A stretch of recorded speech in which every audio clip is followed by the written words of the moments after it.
রাসূল সাল্লাল্লাহু আলাইহি সাল্লাম বলেন, পৃথিবীর মানুষ শুনে রেখো, আফজালুল জিহাদ মান কালা কালেমাতা হাক্কিন ইনদা সুলতানিন জায়ের, সবচেয়ে উত্তম জিহাদ হচ্ছে, সবচেয়ে উত্তম জিহাদ হচ্ছে যে স্বৈরাচারী, স্বেচ্ছাচারী, দাম্ভিক নেতার সামনে সত্য কথা বলতে পারে।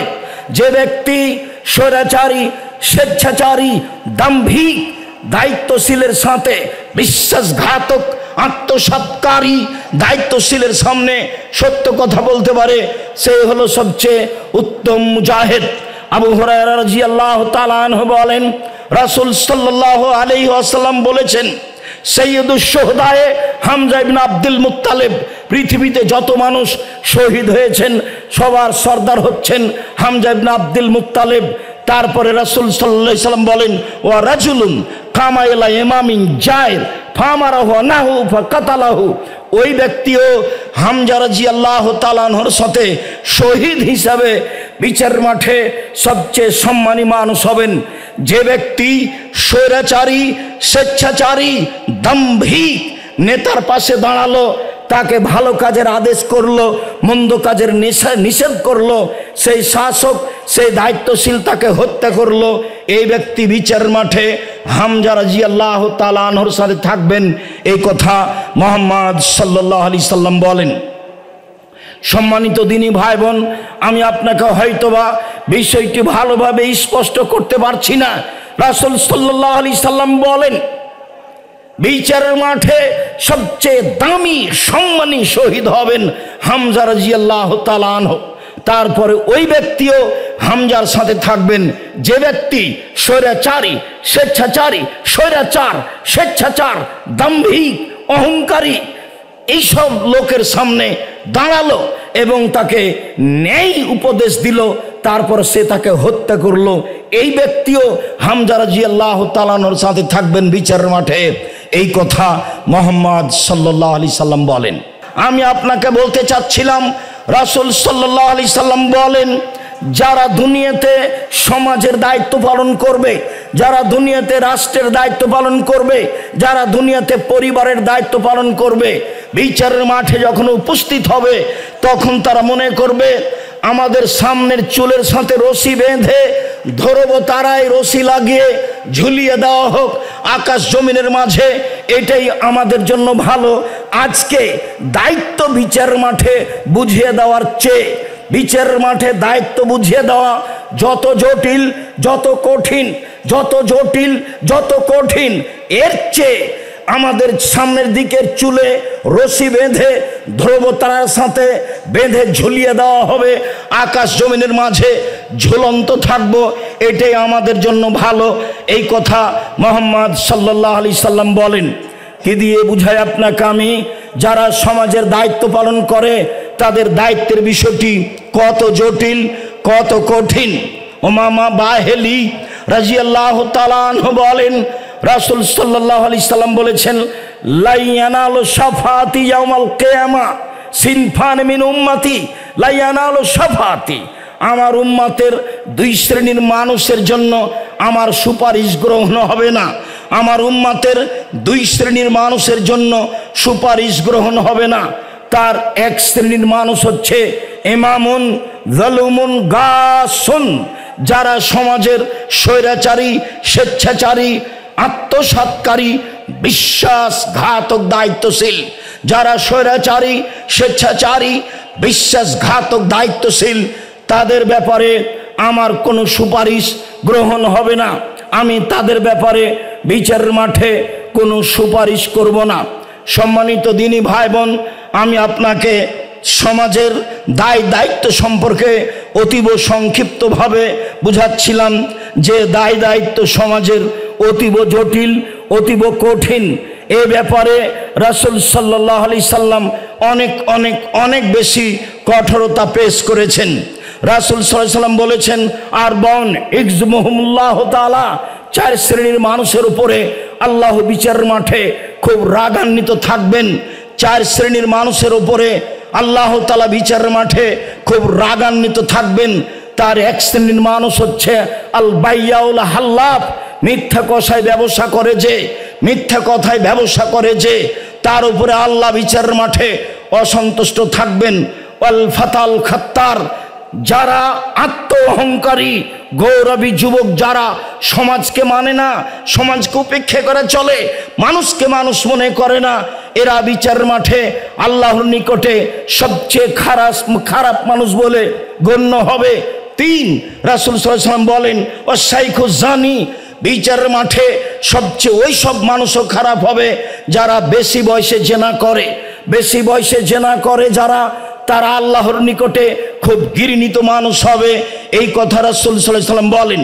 তারপরে বলেন ওয়াল ইমামুল জায়ের, যারা অন্যায়ভাবে সমাজের দায়িত্ব পালন করে, স্বেচ্ছাচারিতায় স্বৈরাচারী অবস্থায় দায়িত্ব পালন করে, তাদের অবস্থা বিচারের মাঠে খুব বেশি কঠিন হবে। চেয়ারম্যান, মেম্বার, এমপি, মন্ত্রী, যে কোনো পদের লোক, হেডমাস্টার, হেড মাওলানা, প্রিন্সিপাল, জেল সুপার, যারা যেখানে দায়িত্বে রয়েছেন, এদের দায়িত্বের বিষয়টি যদি সামান্যতম 19-20 হয়ে থাকে, তাহলে বিচারের মাঠে আল্লাহ তাআলা তাদের উপরে খুব বেশি অসন্তুষ্ট থাকবেন। আবু সাঈদ খুদরি রাদিয়াল্লাহু তাআলা আনহু বলেন, রাসূল সাল্লাল্লাহু আলাইহি সাল্লাম বলেছেন, রাসূল সাল্লাল্লাহু আলাইহি সাল্লাম বলেন, বিচারের মাঠে 3 শ্রেণীর মানুষের ধ্বংস সুনিশ্চিত। তার এক শ্রেণীর মানুষ হচ্ছে জল্লাতুল আলেম, ভ্রান্ত আলেম যারা, যেসব আলেম ধর্ম বিকৃত করে খায়, ধর্ম বেচে খায়। এই কথা রাসূল সাল্লাল্লাহু আলাইহি সাল্লাম অন্য জায়গাতে এভাবে বলেছেন, পৃথিবীর মানুষ শুনে রেখো, ইন্নী লা খাওয়াফু আলা উম্মতি, আমি আমার উম্মতের উপরে 3টে বিষয় আশঙ্কা করি। পৃথিবীর মানুষ শুনে রেখো, আমি আমার উম্মতের ব্যাপারে 3টি বিষয় আশঙ্কা করি। 1, আইম্মাতাম মুদিল্লিন, ভ্রান্ত হুজুর হিসাবে ধর্ম বেচে খাই, এইসব আলেমদেরকে আমি বেশি আশঙ্কা করি। তারাই ধর্মের ক্ষতি করবে, তারাই রক্ষক হিসাবে ধর্মকে ভক্ষণ করবে, জাতির সামনে বিকৃত ধর্ম পেশ করবে। এরপরে তিনি বলেন, দ্বিতীয় শ্রেণীর মানুষ হচ্ছে সাতাবদ মিন কাবাইলে মিন উম্মতি আয়াল আওসান, আমার উম্মত মূর্তি পূজা করবে, এ আশঙ্কা করি। সাতালতাহেকু কাবাইলু মিন উম্মতি বিল মুশরিকিন, আমার উম্মত হিন্দুদের সাথে মিশে যাবে, এ আশঙ্কা করি। পৃথিবীর মানুষ, আমি তোমাদের সামনে 3টি আশঙ্কা পেশ করে গেলাম। 1, ভ্রান্ত হুজুর। 2, আমার উম্মত মূর্তি পূজা করবে। 3, আমার উম্মত হিন্দুদের সাথে মিশে যাবে। অত্র হাদিসে রাসূল সাল্লাল্লাহু আলাইহি সাল্লাম বলেন, 3 শ্রেণীর মানুষের জন্য বিচারের মাঠ হবে ভয়াবহ। তার 1 শ্রেণীর মানুষ হচ্ছে ভ্রান্ত হুজুর, তার 1 শ্রেণীর মানুষ হচ্ছে ইমামুন জায়ের, স্বৈরাচারী, স্বেচ্ছাচারী, অহংকারী, দাম্ভিক, দায়িত্বশীল। যে যেখানে মিথ্যা কথায় দায়িত্ব পালন করবে, যে যেখানে স্বার্থপরতায় দায়িত্ব পালন করবে, তারাই বিচারের মাঠে সবচেয়ে ঘৃণিত মানুষ হবে বলে রাসূল সাল্লাল্লাহু আলাইহি সাল্লাম বলেন। সম্মানিত দিনী ভাই বোন, যেহেতু আমার পাশে সুদক্ষ, সুযোগ্য, সুপণ্ডিত, সবার পরিচিত মানুষ এহসান এলাহি জহির রাহিমাহুল্লাহ, আল্লাহুম্মা গফির লাহু ওয়ারহামহু, তার সুসন্তান, সুদক্ষ সন্তান আমাদের সামনে, আমাদের পাশে অবস্থান করছেন, ইবতেসাম এলাহি জহির। আমরা দুপুরের সময় জুমার খুতবার পরেই তার কণ্ঠে তার গতিবিধি আঁচ করেছি। আমাদের সামনে দেখে তিনি তখনই কিছু কথা বলতে চেয়েছিলেন এবং বলে গেছিলেন, রাতে আপনাদের সাথে আমার আবারও সাক্ষাৎ হবে। মর্মে তিনি উপস্থিত হয়েছেন। আমরা তার উঁচু কণ্ঠে অতীব গুরুত্বপূর্ণ বক্তব্য শুনব ইনশাআল্লাহ। সম্মানিত দিনী ভাই বোন, আমি আজকে জুমার খুতবায় কতগুলি কথা শেষে বলতে চেয়েছিলাম, তা বলা হয়নি। এখন একটু কথা বলে রাখি এবং ছেলেদেরকে আমি প্রস্তুতি নেওয়ার জন্য বলি। মনে রাখা ভালো হবে, আপনার মনে রাখা ভালো হবে, পৃথিবীর মানুষ, দেশবাসী পৃথিবীর বাঙালি মনে রাখবেন, আমি আব্দুর রাজ্জাক বিন ইউসুফ জাতির সামনে ওয়াদা করে আসছি দীর্ঘদিন থেকে। আমার মনে বড় সাধ, আমি এই দেশের মাটিতে উন্নত মানের প্রতিষ্ঠান গড়বই গড়ব ইনশাআল্লাহ, যেখানে ছেলে মেয়ে বাংলা, ইংরেজি, আরবি উন্নত মানের শিক্ষা অর্জন করে জাতির অন্যায়ের বিরুদ্ধে লড়বে মুখে কলমে মিডিয়ায়। সেই সুবাদেই প্রতিষ্ঠান গড়ে জীবন বাজি রেখে চেষ্টা চালিয়ে যাচ্ছি। শিরক মুক্ত প্রতিষ্ঠান জামিয়া সালাফিয়া, বিদআত মুক্ত প্রতিষ্ঠান জামিয়া সালাফিয়া, দল মুক্ত প্রতিষ্ঠান জামিয়া সালাফিয়া, সংগঠন মুক্ত প্রতিষ্ঠান জামিয়া সালাফিয়া, হিংসা মুক্ত প্রতিষ্ঠান জামিয়া সালাফিয়া। দেশের সর্ববৃহৎ আয়তনে, শিক্ষক সংখ্যায়, ছাত্র সংখ্যায়, সব দিক দিয়ে আলহামদুলিল্লাহ বড় প্রতিষ্ঠান জামিয়া সালাফিয়া। জামিয়া সালাফিয়া বৈদেশিক কোনো সরকারি সহযোগিতায় চলে না। জামিয়া সালাফিয়া কোনো সংস্থা দিয়ে চলে না। জামিয়া সালাফিয়া কোনো সরকারি অনুদানে চলে না। জামিয়া সালাফিয়া কোনো বৃত্তশালী দিয়ে চলে না। জামিয়া সালাফিয়া আমরাই 5 টাকা, 10 টাকা, 5,000, 50,000, 2 লাখ, 1 লাখ এইভাবে টাকা দিয়ে জামিয়া সালাফিয়া সহযোগিতা করে আসি। আলহামদুলিল্লাহ এখন জামিয়া সালাফিয়া প্রায় 40 লাখের মতো বেতন আছে। 519 জন এতিম আছে, তাদের থাকা খাওয়া চলাফেরা সহজভাবে হচ্ছে বলে আমরা জানি, অবগত। জামিয়া সালাফিয়ার শিক্ষককে রসিদ বহি নিয়ে মাঠে যেতে হবে না, তারা সব সময় প্রতিষ্ঠানে অবস্থান করবেন, ছাত্রদের শিক্ষা দিবেন, পরিবার নিয়ে আবাসিক স্থানে থাকবেন, যা আপনারা দেখতে পাচ্ছেন। শুধু তাই নয়, জামিয়া সালাফিয়া বাংলাদেশের বড় বড় জেলায় প্রতিষ্ঠাতা করতে চাই, চলমান প্রতিষ্ঠা করতে চাই। চলমান প্রতিষ্ঠান দিনাজপুরে, চলমান প্রতিষ্ঠান এখানে, চলমান প্রতিষ্ঠান রাজশাহীতে, চলমান প্রতিষ্ঠান আপনার বরিশালে, জমি আছে চট্টগ্রামে, জমি আছে ফেনীতে, জমি আছে কুমিল্লায়, জমি আছে বরিশালে, জমি আছে কুষ্টিয়ায়, জমি আছে ঝিনাইদহে, জমি আছে বগুড়ায়, জমি আছে ময়মনসিংহে। এসব দেশের বিভিন্ন প্রান্তে জামিয়া সালাফের জমি রয়েছে। সময়ের গতিতে প্রতিষ্ঠান গড়বে ইনশাআল্লাহ। সম্মানিত দিনী ভাই বোন, আপনারা শুনে আরো খুশি হবেন। আমরা মানুষের আকীদা সংশোধন করো তো মানুষকে সুন্দরভাবে কোরআন শিক্ষা দিতে চাই।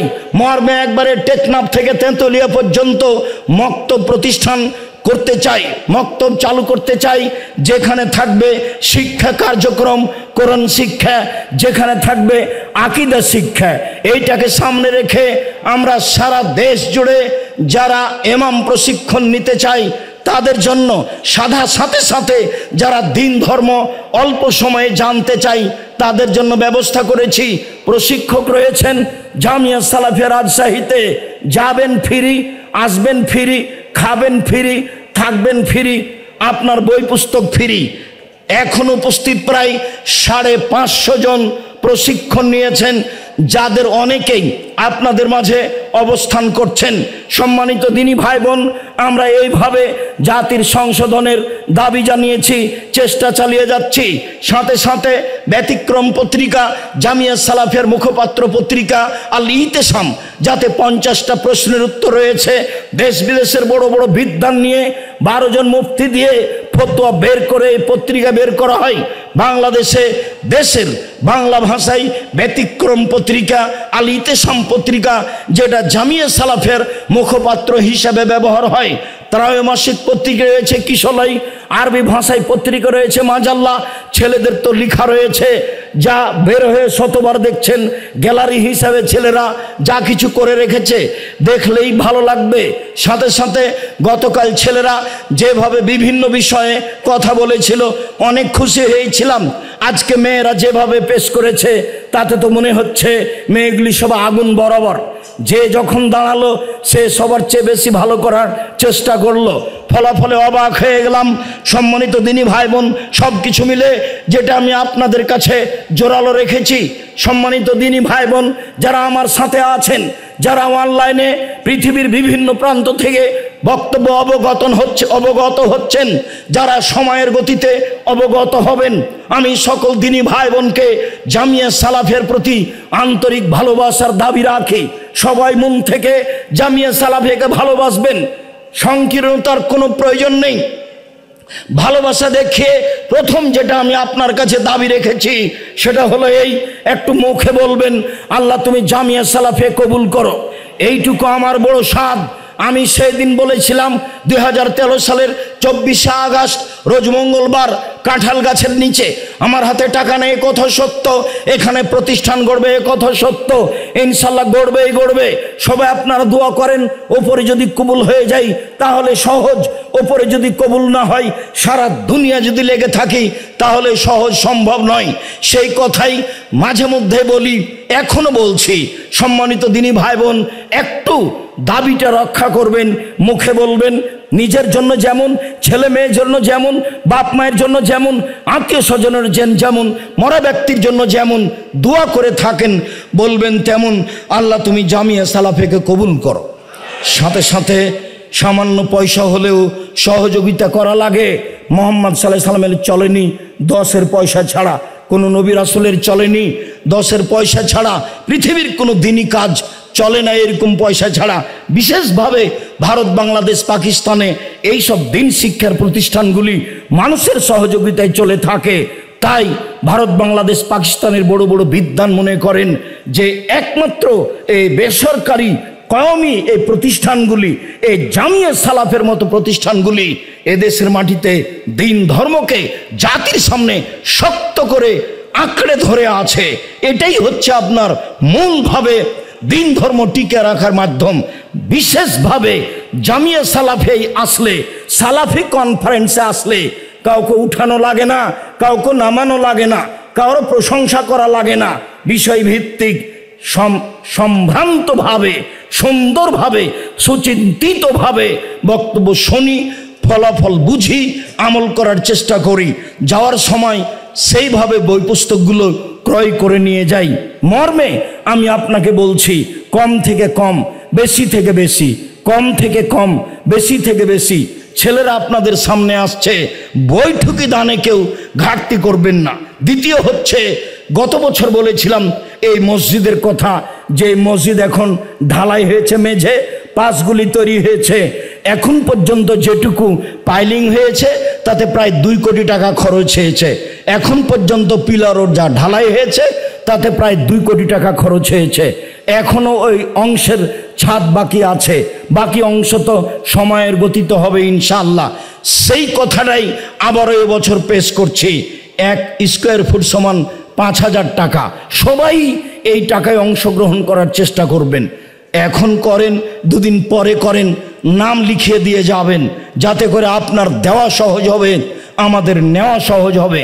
সকল দিনী ভাই বোনকে আমি এই জোরালো দাবিটি পেশ করে অন্তত 1 স্কোয়ার ফিট ক্রয়ের জন্য জোরালো দাবি রেখে গত বছরের মতো বৈঠকি দানে অংশগ্রহণ করার জন্য অনুরোধ জানাচ্ছি। রাসূল সাল্লাল্লাহু আলাইহি সাল্লাম বলেন, মা মিন ইয়াউমিন ফিহে ইসবিহু ফিহিন নাস ইয়ানজিলানে মালাকানে ইয়ানজিলানে। 2 জন ফেরেশতা আকাশ থেকে নেমে আসেন। ইয়াকুল আহাদুহুমা, 2 জনের একজন বলেন, আল্লাহুম্মা আতে লিকুল্লি মুমসিকিন লিকুল্লি মুনফিকিন খালাফা। যে যতটুকু দিল তুমি তার ততটুকু পূর্ণ করে দাও। অপরজন ফেরেশতা বলেন, আল্লাহুম্মা আতে লিকুল্লি মুমসিকিন তালাফা। যে যতটুকু দিল না তুমি তার ততটুকু ক্ষতি করে দাও। তারপরে যেটা সব সময় শোনাই, আল ইয়াদুল উলিয়া খায়রুম মিন ইয়াদিস সুফলা, দেওয়া হাত ভালো নেওয়া হাতের চেয়ে। ছেলেরা তোমরা মাঠে যাও, আমিও আপনাদের সাথে অংশগ্রহণ করছি। যারা এখানে স্টেজে আছি তারাও সবাই অংশগ্রহণ করব। আমি আপনাদের অনুরোধ জানাচ্ছি, অবশ্যই নিজের কাছে তাৎক্ষণিক না থাকলে, যদি নিজের কাছে তাৎক্ষণিক না থাকে তাহলে কারো কাছ থেকে 10 টাকা নিয়ে, আমি 10 টাকার কথা বলি তাই আপনাকে 10 টাকাই দিতে হবে এ কথা নয়। আমি তো বলি এই কথা যে পতিতালয়ের মহিলা যদি কুকুরকে পানি পান করে জান্নাত পেতে পারে, জামিয়া সালাফের মতো নিঃস্বার্থপর প্রতিষ্ঠানে, শিরক মুক্ত প্রতিষ্ঠান, বিদআত মুক্ত প্রতিষ্ঠানে 10 টাকা দান করলে জান্নাত হবে ইনশাআল্লাহ। এই আশা ব্যক্ত করে সকল দিনী ভাই বোনকে দানের হাত প্রশস্ত করার জন্য অনুরোধ জানাচ্ছি। ছেলেরা আপনাদের মাঝে আসছে, তারা আসছে আপনার দক্ষিণ দিক থেকে। সম্মানিত দিনী ভাই বোন সবাই অংশগ্রহণ করবেন, কম হোক বেশি হোক 200, 500, 2000, 1000, 5000, আর এমনিতেই সবাই নাম লিখিয়ে যাবেন। 5000 টাকার কত টাকা হতে পারে? 1 স্কয়ার ফিট জমি ক্রয় করা হবে, সময়ের গতিতে দিয়ে ফেলবেন।